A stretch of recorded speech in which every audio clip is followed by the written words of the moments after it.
사이비를 주의하라. 두 번째, 신명기 13장 1절에서 5절 말씀.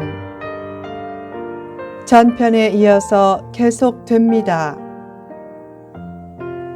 사이비 교주 대처법. 사탄은 집요하게 영혼을 사로잡아 자기 도구로 사용하려고 한다. 그런 사탄의 도구로 활동하는 사이비 교주의 마수에서 벗어나려면 어떻게 해야 하는가? 1. 사이비를 따르지 말라.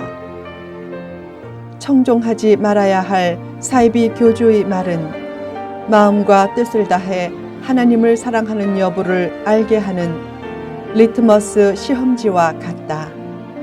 하나님을 진실로 사랑하면 그런 미혹에 쉽게 넘어가지 않는다. 사탄의 하등 전략은 핍박이다. 그러나 핍박할수록 더 하나님을 붙드는 사람에게는 미혹이란 고등 전략을 쓴다. 두려움을 주는 거짓 뉴스나 거짓 표적을 내세워 침투하는 사탄에게 미혹되는 것은 하나님을 온전히 사랑하지 않는 증거다. 안타깝게도 사이비 교주 추종자 중에는 순진하고 착한 사람도 많다. 자기는 선해서 잘 속이지 않기에 이단 교주도 자기처럼 잘 속이지 않는 줄 알고 그냥 믿는 것이다.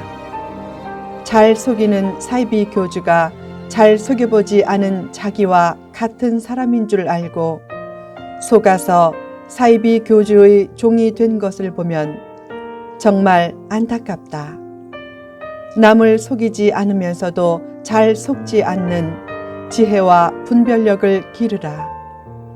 사이비 교주를 추종해 불행해지는 것에는 자기 책임도 크다. 호기심이 지나쳐 이상한 말이나 현상에 귀를 기울이고 눈에 보이는 축복과 기적에 너무 가중치를 둔 책임이다. 그것도 결국 하나님을 전심으로 사랑하지 않은 증거다. 보이는 것이 전부가 아니다. 보이지 않는 세계가 더 광대하다. 보이는 것만 의지하면 속는 인생이 되기 쉽다. 왜 이단 교주에게 속는가? 눈에 진짜처럼 보이기 때문이다. 응답이 늦어지고 눈에 보이는 증거가 없어도 하나님만 전심으로 사랑하고 섬기겠다고 굳게 결심해야 사이비에 속지 않는다. 2. 하나님만 섬기고 의지하라.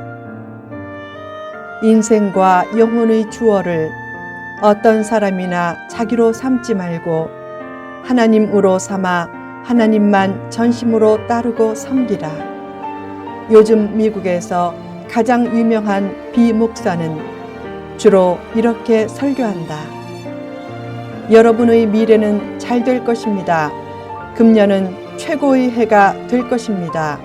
여러분의 말이 미래를 좌우합니다. 믿음의 기본 원리로서 하나님을 잘 믿으면 복을 받는다는 말씀이라면 틀린 말씀이 아니다. 성경에는 번성과 믿음의 축복과 말의 축복에 대한 약속이 많다. 문제는 그런 말씀만 너무 치우쳐서 하는 것이다. 말씀을 통전적으로 보라고 하나님은 성경을 66권 주셨다. 하나님의 사랑도 말하고 하나님의 공의도 말해야 한다. 또한 하나님이 축복 주시는 것만 말하지 말고 사람이 고쳐야 하는 것도 말하고 하나님의 구원만 내세우지 말고 성도다운 행위도 도전해야 한다. 구원의 복음이 강하게 언급된 로마서나 갈라디아서도 후반부에서는 행위와 관련된 말씀을 한다. 얼마나 균형 잡힌 말씀인가. 자기 변화가 없는 축복은 위태하다. 하나님의 기쁨이 되지도 않고 무작정 당신의 내일은 잘 됩니다 라고 하면 힘과 위로는 얻어도 더욱 소중한 자기 변화는 이루지 못한다.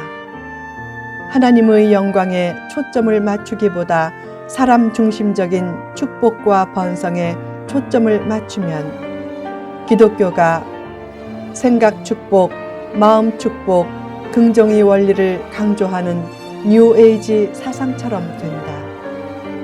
믿음 생활의 초점을 자기로 삼지 말라. 성경에는 축복과 번성의 말씀 외에 다른 진리의 말씀도 많다. 치우치면 안 되기에 설교자는 말씀 준비가 힘들어도 성경 전체를 골고루 강해해서 전하는 것이 좋다.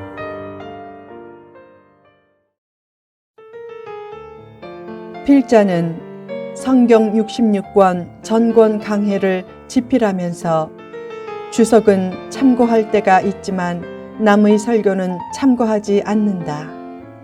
목회 초기에 설교 경험이 적었을 때는 1년에 1000권 읽기를 목표로 닥치는 대로 책을 읽으면서 유명한 목사의 설교를 참고하기도 했다.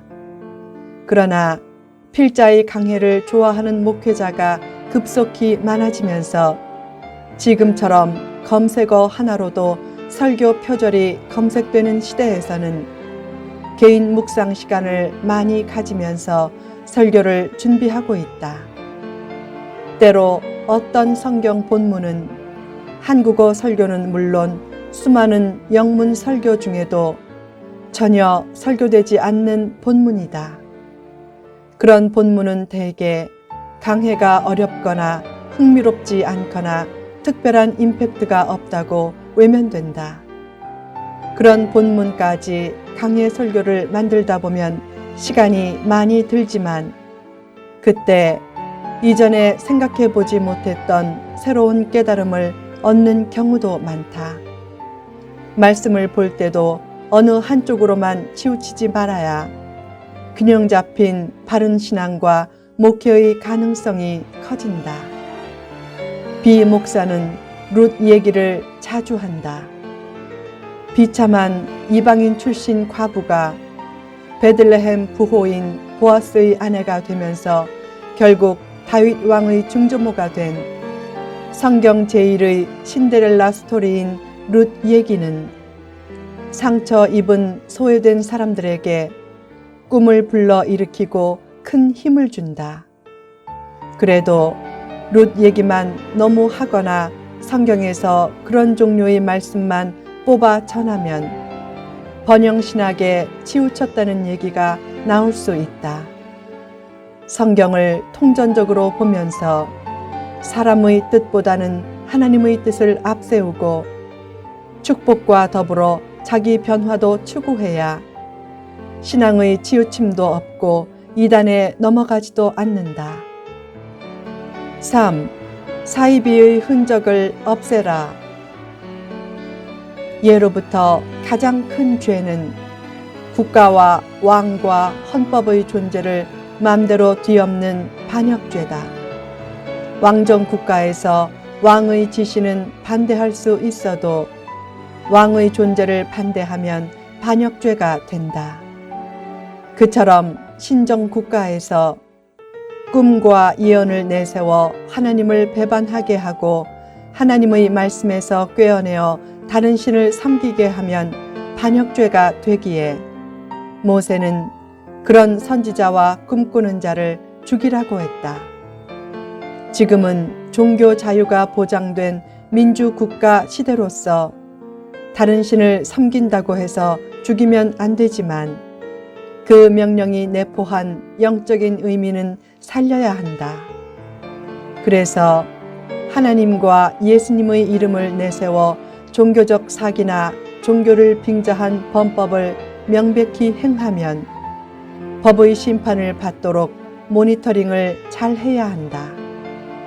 또한 사이비를 잘 분별하도록 지속적으로 그 폐해와 거짓을 알리고 교육해서 사이비의 흔적과 영향력이 발붙이지 못하게 해야 한다.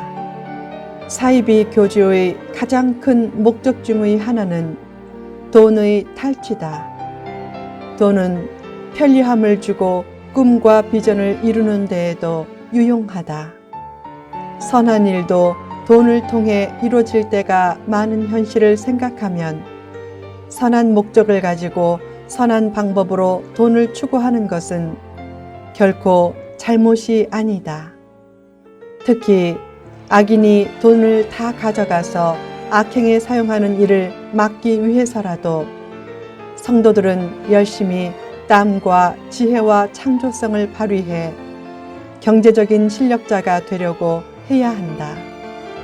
다만 거짓으로 돈을 추구하면 안 되고 거짓으로 돈을 탈취하는 사이비에게 넘어가도 안 된다. 복채를 더 얻으려고 상황에 따라 점이 달라지는 무속인이나 고비용의 푸닥거리를 하도록 영혼을 두려움과 저주에 빠뜨리는 무속인 등에게 속지 말아야 하듯이 기적과 표적을 내세워 영혼을 사로잡고 믿음의 씨를 뿌려야 한다면서 돈을 뜯어내는 종교인에게 속지 말라. 경건을 이익의 재료로 삼는 것은 거짓 선지자의 전형적인 모습이다. 요새 왜 영적인 리더에 대한 불신이 커지는가? 선지자를 뜻하는 프라핏이 이익을 뜻하는 프라핏에 너무 집착한다는 것이 가장 큰 이유 중 하나다. 가장 안타까운 사실은 선지자 프라핏이 이익 프라핏에 관심이 많다는 생각에 사로잡혀 사람 자체를 불신하고 진짜 선한 하나님의 일에도 눈을 감고 외면하는 것이다. 악에 미혹되는 것도 잘못이지만 선을 추구하지 않는 것도 잘못이다.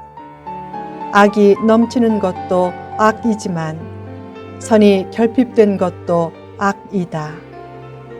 말씀 중심적인 삶을 통해 분별력을 키워 영혼과 교회를 지키고 거룩한 비전에도 힘써 동참함으로 하늘나라 확장에 크게 쓰임 받으라.